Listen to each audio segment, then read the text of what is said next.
I'm not a great director. I know how to direct films. I'm not a great writer. I know how to write a book now. I don't even think I'm a great photographer. There are great photographers in the world. I just know how to take good pictures, and I happen to be in the right place at the right time. Photographer, journalist, director, producer, actor, curator. Lawrence Schiller is a man of many skills, all of which seem to have a stream of connectivity. He started his career in early 60s. New York Times, Life magazine, Paris Match is a very short list of journals he worked for.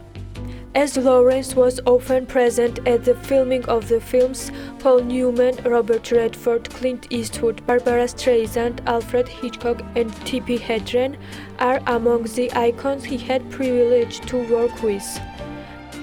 However, a special meeting and story Lawrence Schiller had with Marilyn Monroe. The photographer worked with Monroe on 2 films. Well, the first time I met Marilyn, I was 22 or 23 years old. And she was this, big movie star. So it was like ships passing in the night. It wasn't like the ships stopped and talked to each other. There was no relationship at all beyond her telling me what is the best angle for me to photograph her, as is written in the book. Go in the corner there and you'll get a better picture of me. So what I discovered was that Marilyn Monroe knew more about photography than a lot of people did. She knew more about herself in photography, what she looked best.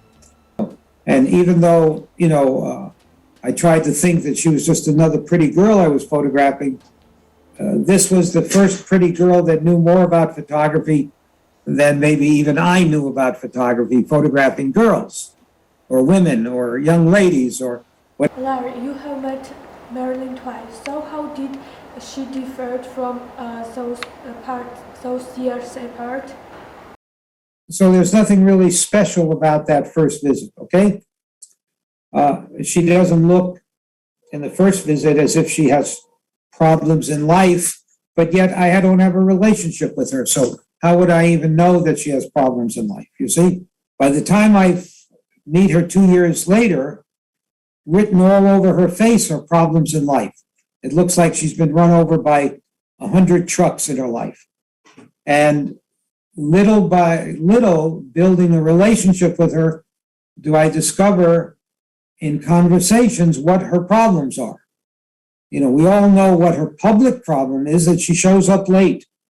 She is afraid to get on in front of the camera. She's always looking to Paula Strasberg rather than to the director. So it's very evident in the second visit that this is a woman who's very troubled, who's standing on the edge of a cliff, and you want to make sure she doesn't fall off the cliff. So in conversations that I have with her, she discusses my wife, she discusses my children, she discusses why she doesn't have children. All of these things, as you know, are in the book. So you can pull quotes from the book if you want.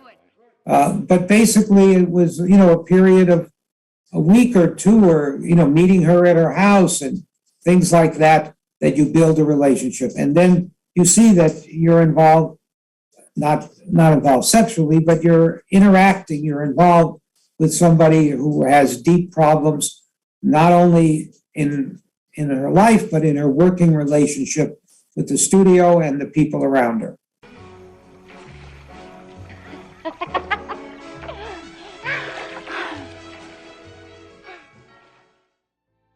And those 2-week meetings resulted photos that are the most memorable photographs for both Marilyn Monroe and the photographer.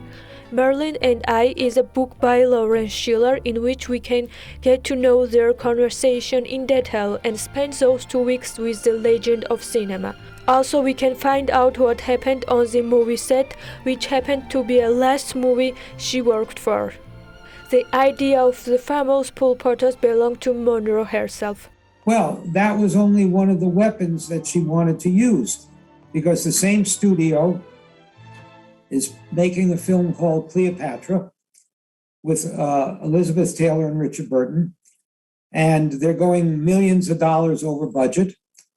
But Liz Taylor's on the cover of every single magazine in the world with Richard Burton. She's having an affair with Richard Burton.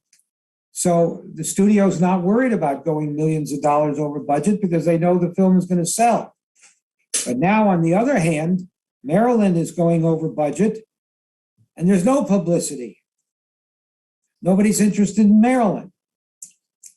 So Marilyn is the one who comes up with this idea, what happens if I jump in the swimming pool with a bathing suit on and I come out with nothing on? And of course, I'm very cocky by then. I'm publishing photographs all over the world. And I said, well, Marilyn, you have a very big problem.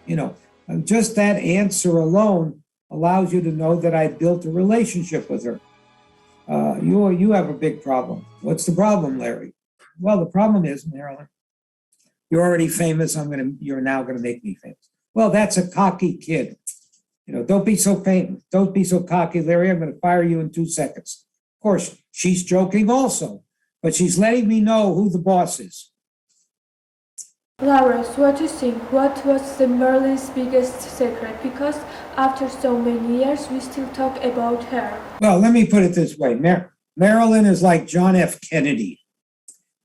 They both came at a certain time. The public brought them into their homes at a certain time. They had a certain way of communicating that has stayed with us. And they have become legends in their own time. So who is the next Marilyn Monroe? I don't think there can be. Who was another Marilyn Monroe? John F. Kennedy. Now, did they sleep together? No. Okay? I wasn't in the bedroom. I can't tell you one way or another. Did she sleep with Bobby Kennedy? I saw them together, just walking around, but I wasn't in the bedroom, so I can't tell you. So the short and long of it is let Marilyn have her own private life. Let JFK have his. They're both icons that we'll never forget.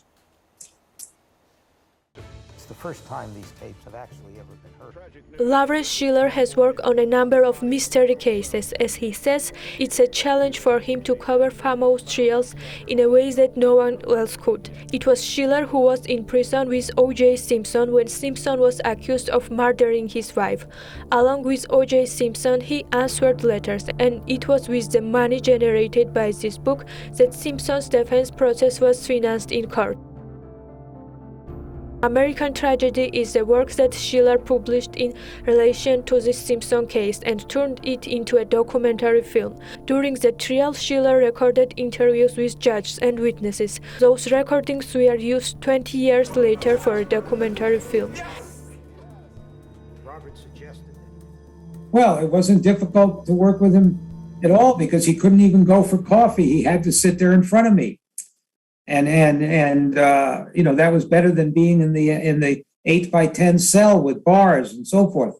So, the question was, how do you get something serious out of Simpson? How do you get, in essence, a proper, response? And that's where the journalism comes in. Well, number one, I photographed Simpson when he was in college in the late 60s. And then Robert Kardashian and I were friends. So when I made Kris Kardashian's 30th video of her, I photographed Simpson again. And then when Simpson, got himself in trouble, Kardashian asked my advice, and my advice, seemed to be the right road for them to take. And then they asked more of advice, and I came up with the solutions. When we asked Lawrence Schiller for his advice to young colleagues, he answered us like this. Times change. Bob Dylan said times are changing. So, we're living a different era today. We live in an era of the internet, of Facebook. There's everybody is on television giving their opinions. There's less journalism and more opinions. So the short and long of it is, I don't have any advice to give anybody today because I'm 16 years old. I'm just learning what the world is all about.